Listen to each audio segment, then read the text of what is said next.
Dans un contexte dont on parle depuis ce matin de lutte contre le changement climatique, eh bien, comment continuer finalement à fabriquer du plastique en tâchant d'avoir un impact carbone plus faible?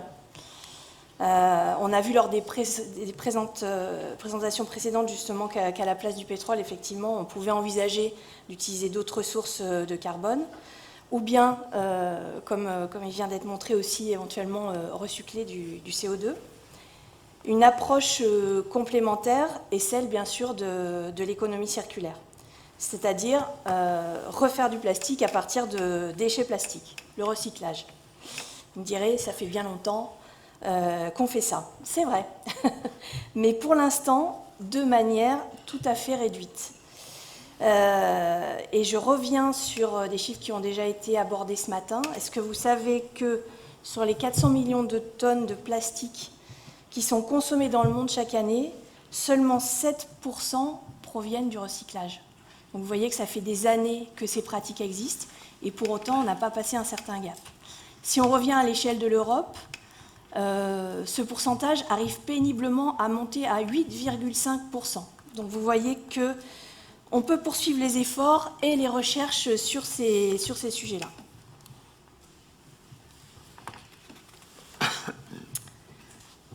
Donc l'association Record, dont vous voyez les membres qui s'affichent sur ce slide, s'intéresse depuis sa création il y a 30 ans au recyclage des plastiques. Donc de nombreuses études au fil des évolutions techniques ont été faites, aussi bien sur les technologies de tri, sur les procédés de recyclage mécanique, sur la présence de substances préoccupantes au sein de ces matières recyclées, etc. Il y a 10 ans, Record réalisait son premier avis d'expert sur le recyclage chimique des plastiques. Dans le contexte de l'époque, les projections n'étaient pas très favorables, puisqu'en fait, ce qui ressortait de ce travail principalement, c'était qu'en dehors de quelques gisements de niche qui fonctionnaient par ailleurs déjà, on pouvait remarquer qu'il y aurait, on envisageait à l'époque qu'il y ait peu de développement de ce recyclage chimique pour différents problèmes qu'on aura l'occasion d'évoquer tout au long de la présentation, parce qu'effectivement, ces problèmes existent toujours aujourd'hui, ils n'ont pas disparu, bien sûr. Et que du coup, on destinait une partie des plastiques complexes à recycler plutôt à une valorisation énergétique. Mais en 2021, le monde étant ce qu'il est, les choses changent, il fallait reprendre ce sujet et voir un petit peu ce qui avait changé. Même si le marché du recyclage plastique, qu'on présentait comme complémentaire du recyclage mécanique, et c'est toujours le cas aujourd'hui, en était encore à ses débuts. Donc l'association a donc décidé de financer cette nouvelle étude qu'elle a confiée à l'équipe de Deloitte, donc à Sarah qui est à côté de moi et avec qui on va présenter les résultats ensemble.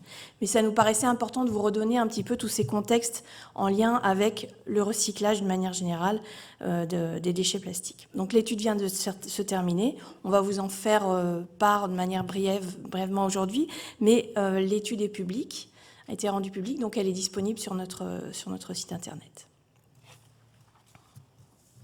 Très brièvement, on peut dire qu'effectivement, l'étude s'est déroulée sur une année avec pour but principal d'objectiver le sujet. Le sujet du recyclage chimique est très discuté, il est aussi très capitalistique, donc il y a beaucoup de communication sur ce sujet et beaucoup de communications qui sont assez contradictoires et qui circulent à cette étape clé où l'on est, où il y a des développements, beaucoup de développeurs sur le marché, et le passage à l'échelle industrielle arrive. Donc les travaux ont été réalisés à l'échelle mondiale sur la base d'une revue bibliographique complétée par des sessions de travail avec des experts internationaux qui ont été conduites tout au long du travail pour essayer justement un peu de challenger ces informations dont on pouvait disposer de manière bibliographique. Alors, commençons par quelques chiffres clés qui vous rappellent aussi un petit peu mon introduction. Je vous ai dit que dans le monde, il y avait à peu près 400 millions de tonnes de plastique qui étaient consommées chaque année. Parmi ces 400 millions, il y en a à peu près 50 millions qui le sont en Union européenne. Et en parallèle, si on peut dire ça comme ça, il y a 30 millions de tonnes par an de déchets plastiques qui sont collectés dans l'Union européenne, donc qui font l'objet d'une collecte tout d'abord pour ensuite être traités, valorisés, etc. Et on voit que dans ces 30 millions de tonnes, donc on pourrait voir comme une ressource, a priori, une ressource complémentaire dans un modèle idéal d'économie circulaire, il n'y en a que 10 tonnes qui prennent le chemin du recyclage. Les autres allant vers l'incinération, donc certes avec une valorisation énergétique, ou pire, entre guillemets, en enfouissement. Donc aujourd'hui, le recyclage mécanique qu'on connaît bien, donc broyage, extrusion, granulation, traite la quasi-totalité de ce gisement destiné au recyclage que vous voyez là. Seul 0,2% de cette masse prend le chemin du recyclage chimique. Pardon. Donc cela laisse pas mal de marge à l'avenir.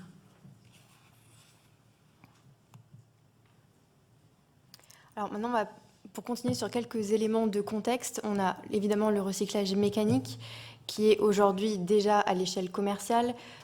Pour ce type de recyclage, évidemment, il faut que l'entrant soit à peu près homogène pour qu'on puisse avoir des produits en sortant qui soient de bonne qualité. On ne va pas revenir sur cet aspect-là, mais on a évidemment ce recyclage mécanique qui est déjà à l'échelle. Et en parallèle, on a les technologies de recyclage chimique et physico-chimique qui sont en développement. Alors, on va beaucoup dire qu'elles sont en développement, évidemment. Il y en a certaines, pour certains types de polymères, dans certaines conditions, qui sont déjà à l'échelle commerciale. Donc, voilà, garder ce point en tête. Quand on parle de recyclage chimique et physico-chimique, alors, un autre point, c'est qu'il n'y a pas de définition consensuelle, en tout cas. Et donc, ici, ce qu'on a pris en considération, c'est finalement 3 grandes familles. La dépolymérisation chimique d'un côté, donc là on inclut finalement les technologies de solvolyse par exemple, où on a besoin d'un flux homogène en entrant. On va dépolymériser pour revenir aux constituants initiaux du polymère, c'est-à-dire les monomères, et ensuite il y a des étapes en aval, il va falloir repolymériser. On a aussi l'aspect dissolution, donc là c'est là où l'aspect de définition fait un petit peu débat, puisque ça peut être considéré comme la contribution de la chimie au recyclage. Donc on a choisi de l'intégrer néanmoins dans cette étude. Et donc pour la dissolution, pareil, un flux homogène de polymères en entrant est nécessaire. Et puis normalement, avec ce type de technologie, il y a peu ou pas d'altération de la structure chimique. Et enfin, la troisième grande famille, c'est tout ce qui est traitement thermique. Ici, on peut inclure tout ce qui est, par exemple, pyrolyse ou gazéification. Alors, prendre avec précaution, parce que c'est très schématique, encore une fois, ce slide-là. Il y a beaucoup plus de complexité derrière et beaucoup plus de familles, donc ce qu'on peut retrouver d'ailleurs dans le rapport. Si on se focalise, par exemple, sur la pyrolyse, en entrant, on peut avoir des déchets plastiques en mélange, et donc sur les aspects sur ce qui est produit, on obtient des gaz, des huiles, et puis il y a pas mal d'étapes en aval qui sont nécessaires pour purifier justement ces produits et pour, in fine, produire de nouveau des polymères.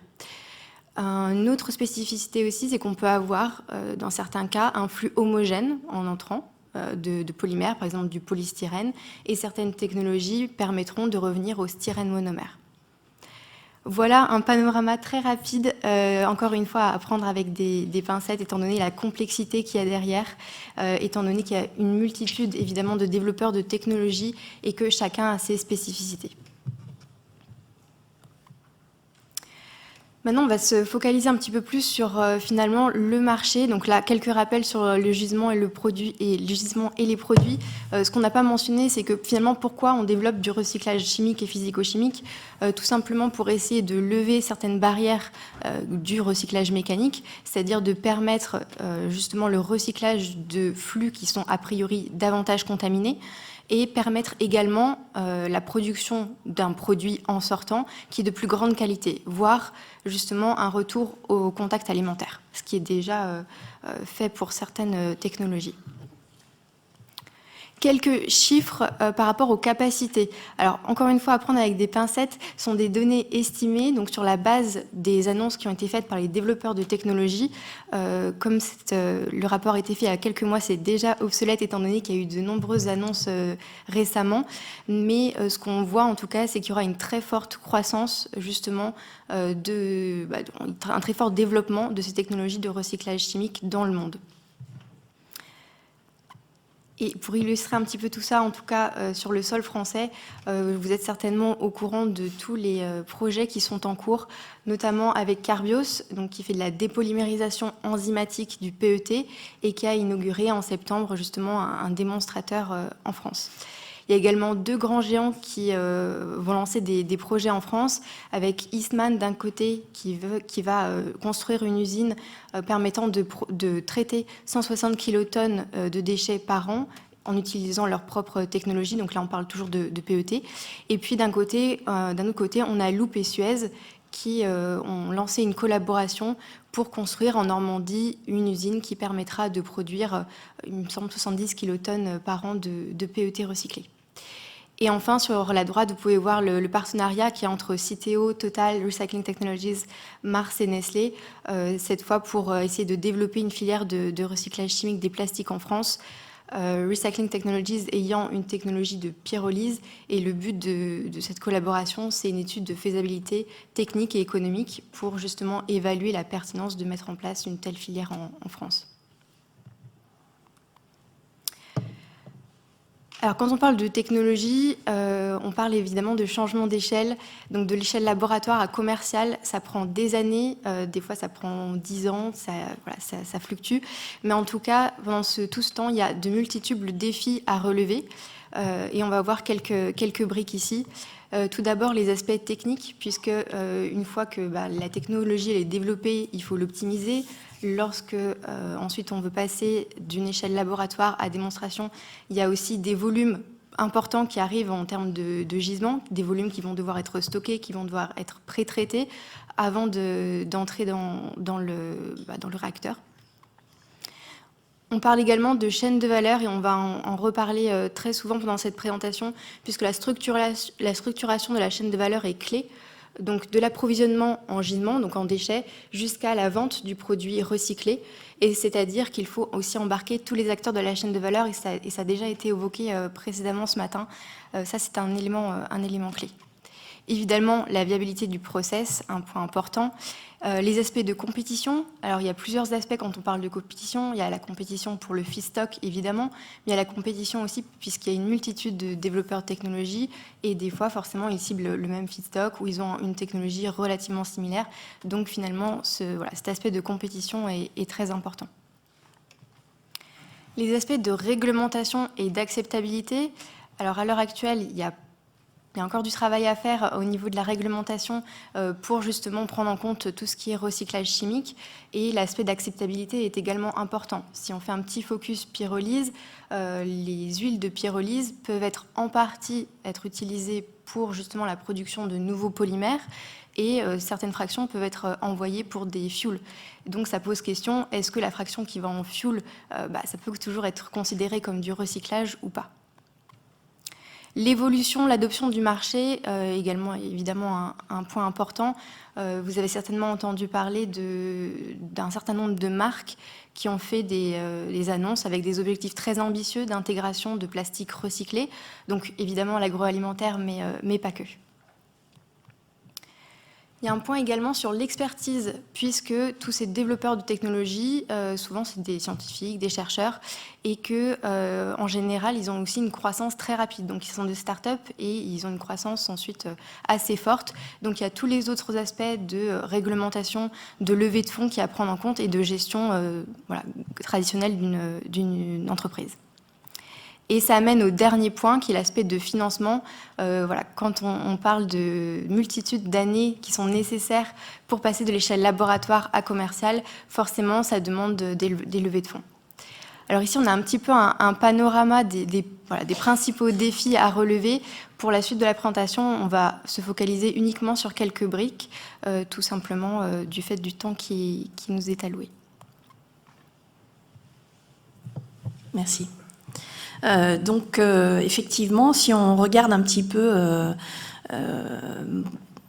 ce qui va se passer au niveau de ces technologies, il faut qu'un certain nombre de critères soient remplis pour qu'il y ait succès.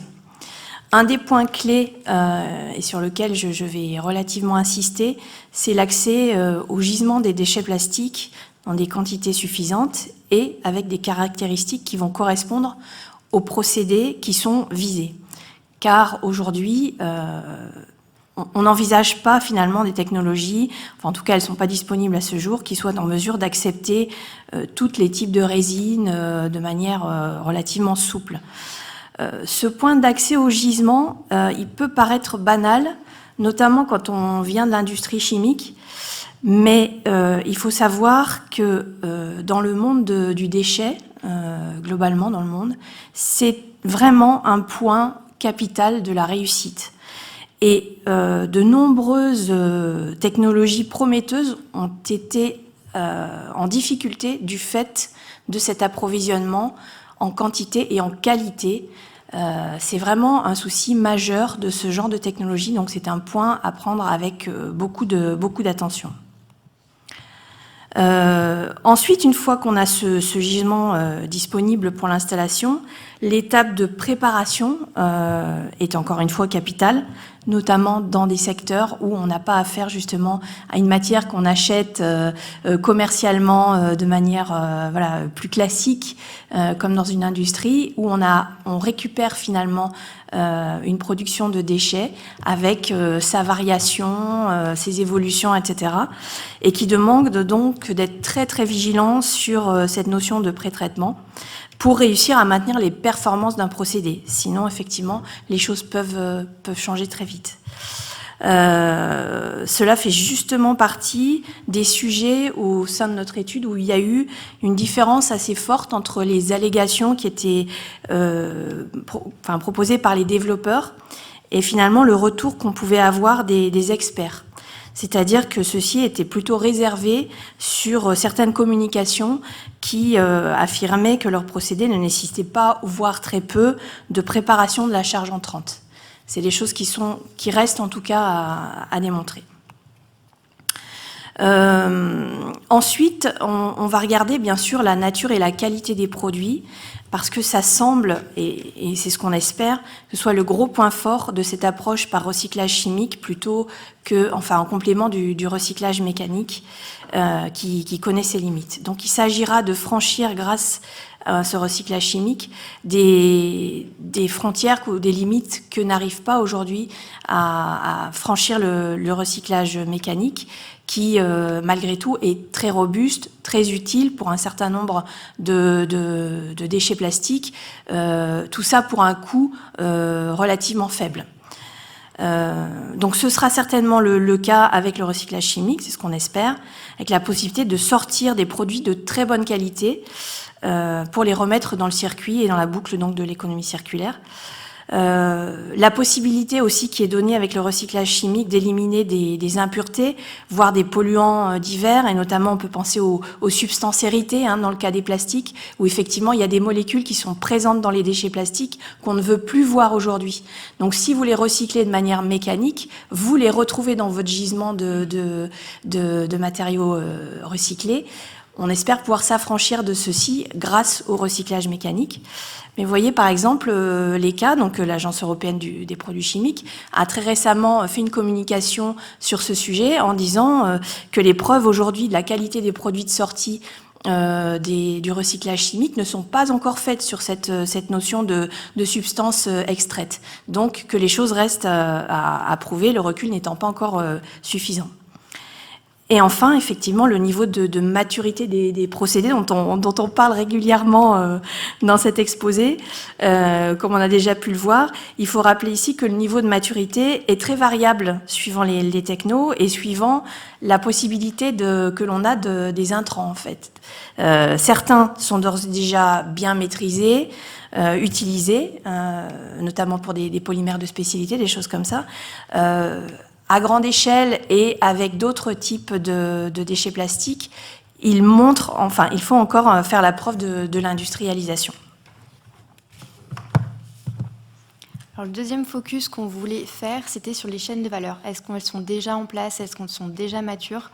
On reparle de nouveau de la structuration de la chaîne de valeur, donc d'embarquer finalement tous les acteurs pour justement construire cette chaîne de valeur pour chaque technologie, donc de l'approvisionnement en déchets jusqu'à l'achat de matériaux recyclés. Et du coup, embarquer tous les acteurs de la chaîne de valeur, ça fait beaucoup d'acteurs, évidemment. Ici, on a quelques exemples. On a par exemple Citeo, l'éco-organisme. On a Geminor, qui est un gestionnaire des déchets. On a également des producteurs de polymères, des marques ou encore des pétrochimistes. Alors, qu'est-ce que ça veut dire, finalement, des chaînes de valeur matures ?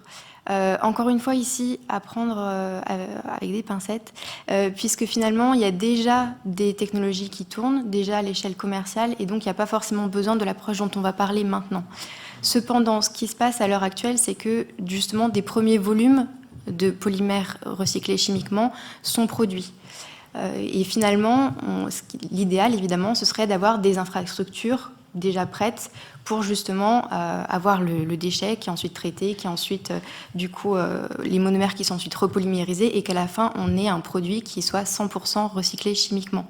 Cependant, pour des aspects tout simplement aussi d'économics, ce qui est le plus évident à faire, c'est finalement d'utiliser des infrastructures qui sont déjà existantes. Donc des infrastructures qui utilisent d'ores et déjà des matériaux vierges issus de ressources fossiles. Et c'est finalement ce qu'on appelle un petit peu l'approche mass balance, c'est-à-dire qu'il y a une sorte de dilution des matériaux recyclés chimiquement avec les matières premières fossiles. Et donc finalement, ce qu'on voit sur le schéma, c'est que cette dilution, ça permet justement dans les produits d'avoir un certain contenu en recyclé.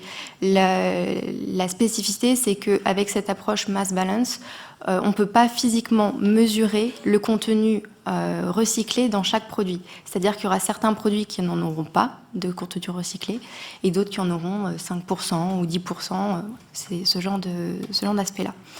Alors ça, c'est l'approche mass balance en général. Évidemment, il y a l'approche mass balance par batch qui permet néanmoins de mesurer physiquement le contenu en recyclé. Mais simplement pour que vous ayez un peu un overview de ce qui peut se passer actuellement, donc avec cet aspect notamment de dilution. Alors cet aspect de mass balance, c'est relativement nouveau, si on peut dire ça comme ça, dans l'industrie du recyclage chimique. Néanmoins, c'est pas nouveau dans d'autres secteurs, c'est-à-dire que c'est déjà utilisé dans les secteurs de l'énergie, donc avec les certificats que vous connaissez, avec justement ces électrons issus d'énergie renouvelable qui sont injectés dans le réseau. Et c'est également le cas dans d'autres secteurs, comme le secteur textile, avec l'initiative Better Cotton Initiative, où on a du coton qui est produit durablement, qui est mélangé avec du coton produit de manière traditionnelle. Donc il y a beaucoup de débats autour de cette approche mass balance. Certains sont pour, certains sont contre, certains sont mitigés. Alors ce qui transparaît le plus, c'est que finalement cette approche peut être intéressante en termes de transition, puisqu'elle permet de booster le développement de ces technologies de recyclage chimique. Certains experts également indiquent que ce serait bien que ce soit réglementé pour éviter qu'il y ait des abus, tout simplement. Si on fait le troisième focus de cette présentation, ce serait sur la performance économique de ces technologies. Alors évidemment avec des mots-clés qui reviennent très souvent. Tout d'abord le gisement, on l'a montré mais c'est vraiment un point critique. Donc accéder à un gisement présentant des spécifications appropriées, c'est la clé. Donc avec des spécifications appropriées mais également des volumes suffisants.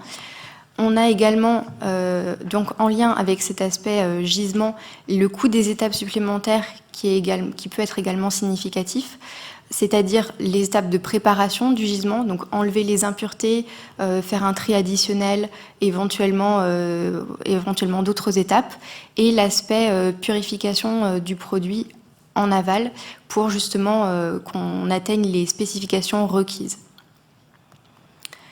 On a également d'autres points à prendre en compte sur le coût des matériaux et de l'énergie qui peuvent être assez significatifs puisque certains procédés peuvent être assez énergivores, ce qui est relativement le cas pour les technologies de pyrolyse. Il y a d'autres technologies qui peuvent utiliser aussi une certaine quantité de solvants. Donc dans ces cas-là, tout ce qui est récupération d'énergie, tout ce qui est recyclage des solvants est aussi intéressant à prendre en compte. Et évidemment, d'une manière générale, on a ces aspects de coûts d'investissement qui sont relativement incertains. Développer une première usine du genre, prendre aussi en compte tous les aspects de stockage, des matériaux, des solvants, etc. Donc finalement, il y a peu d'informations publiques qui sont actuellement disponibles. C'est surtout de l'information confidentielle et même au niveau des développeurs de technologie, des informations qui sont en train d'être développées. Et ce qui est important à prendre en compte, c'est justement cet aspect de préparation du gisement. Préparation du gisement pour avoir les bonnes spécifications, les bons volumes, puisque si on a trop d'impuretés, justement, ça va baisser le rendement, on va avoir également moins de recettes en sortie. Évidemment, sur ces aspects-là, il y aura davantage d'informations dans le rapport puisqu'il y a des modèles économiques qui ont été développés. Alors, évidemment, ils ne sont pas représentatifs de la réalité, étant donné que ça a été fait à partir de données publiques et qu'il y a toujours cet aspect de manque de données. Mais en tout cas, c'est pour avoir un ordre de grandeur, finalement, sur quel poste on a les coûts les plus importants, et également mettre en exergue les paramètres critiques. Alors, un petit point également sur ce qui reste finalement à creuser et à suivre. Donc, ces technologies, elles sont très prometteuses, mais évidemment, il y a du suivi et assez d'études donc des études à poursuivre. Tout d'abord sur la performance économique, puisqu'on vient d'en parler. On n'a pas discuté, mais évidemment, la performance environnementale à prendre en compte. Actuellement, ces technologies de recyclage chimique, elles sont comparées, par exemple, au recyclage mécanique, à d'autres voies de fin de vie, comme l'incinération ou comme la mise en décharge. Mais, à contrario, elles peuvent être aussi comparées à des voies de production classiques de polymères vierges. Donc, tous ces aspects de méthodologie, de comparaison est importante et finalement, c'est intéressant puisque justement on est dans une démarche où on souhaite atteindre une économie circulaire, donc finalement ça fait avancer également le débat. L'évolution de la réglementation est un point clé, comme on l'a un tout petit peu mentionné précédemment, puisque finalement ces réglementations, il faudrait qu'elles favorisent justement le développement de ces technologies de recyclage, mais pas au détriment d'autres technologies qui pourraient être intéressantes et pertinentes évidemment, et tout en gardant en tête qu'il y a évidemment certains principes de base qui sont à prendre en compte, c'est-à-dire tout ce qui est réduction de l'utilisation de la matière première, tout ce qui est réemploi, réutilisation, etc. Et enfin, le dernier point, c'est sur l'évolution de la demande. Donc là, un petit focus sur le marché avec, encore une fois, toutes les marques qui ont fait ces commitments, ces annonces très ambitieuses, que ce soit dans l'agroalimentaire, mais également aussi dans l'industrie textile, par exemple. Donc pas uniquement sur l'agroalimentaire. En conclusion, quels seraient les principaux messages à emporter avec vous? Ces technologies, encore une fois, elles sont prometteuses. Elles permettraient justement de favoriser la circularité des plastiques, de permettre de traiter a priori des gisements qui sont davantage contaminés, qui permettrait également de produire des produits recyclés qui pourraient revenir au contact alimentaire. Il y a un dynamisme très fort sur le marché à l'heure actuelle. Et d'ailleurs, ce dynamisme nous fait penser que justement, au moins certaines technologies vont atteindre l'échelle commerciale et qu'elles pourraient être soutenues par de nombreux acteurs. Ce qu'il faut garder en tête aussi, un point que je n'ai pas mentionné précédemment, mais ce n'est pas parce qu'une technologie a du succès finalement à l'échelle laboratoire qu'elle sera forcément couronnée de succès à l'échelle démonstration ou commerciale. Le gisement, on ne va pas y revenir énormément, mais c'est toujours le point critique. La performance économique, donc toujours à démontrer. La performance environnementale également, puisque ces technologies-là pourraient justement apporter des bénéfices environnementaux, mais que justement, il faut faire attention quand on fait des ACV en termes de méthodologie, d'assumptions qui sont générées, etc. La construction de la chaîne de valeur, qui est clé, encore une fois, et justement ces aspects de réglementation dont on parlait précédemment, ces réglementations qui doivent booster justement le développement de ces technologies de recyclage, mais pas au détriment d'autres solutions pertinentes. Et finalement, cet aspect également de clarification du contexte réglementaire qui est actuellement assez incertain, et d'ailleurs avec de grandes disparités géographiques.